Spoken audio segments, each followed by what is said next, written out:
W. F. Howes presents an unabridged recording of The Housefly Effect, How Nudge Psychology Steers Your Everyday Behaviour by Eva van den Broek and Tim den Heijer, narrated by Anna Clements. Introduction. The world's most famous fly. The natural habitat of the world's most famous fly is Amsterdam Schiphol Airport. Male travellers may have seen it many times, whereas women may pass through blissfully unaware, as you won't find this fly buzzing around in the air or mounted in a glass cabinet, but in the urinals. That's right, we're talking about one of those painted flies in the gents. The little fly first appeared in the airport in the early 1990s, but the idea wasn't altogether new. In Stratford-upon-Avon, you can admire urinals with bees painted onto them dating back to around 1880, exemplifying typical British humour, as the Latin for bee, apis, sounds rather like what you'd use the urinal for. In the 1950s, the Dutch Army similarly had urinals with a little target inside. The fly in the airport toilet serves the same purpose.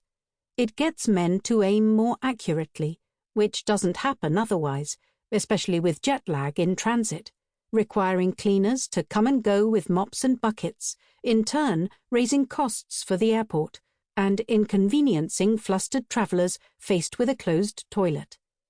The little fly gives men something to aim at, and it works, reducing splashback, the technical term for what ends up on the bathroom floor, by 50%. The cleaning costs also dropped substantially. That's why this insect has been emulated worldwide, and in other forms too, from a little goal net to competitive digital games. In Iceland, after the banking crisis, you could even aim at the faces of bankers.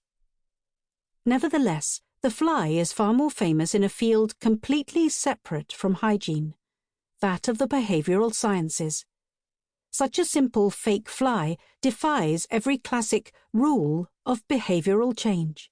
Since the ancient Greeks and Romans, those rules have read roughly as follows. If you want to change someone's behaviour, you offer well-chosen, clearly worded and carefully structured information and arguments, logos. You package these in an emotionally convincing manner, pathos. And you explain what makes you a credible messenger, ethos.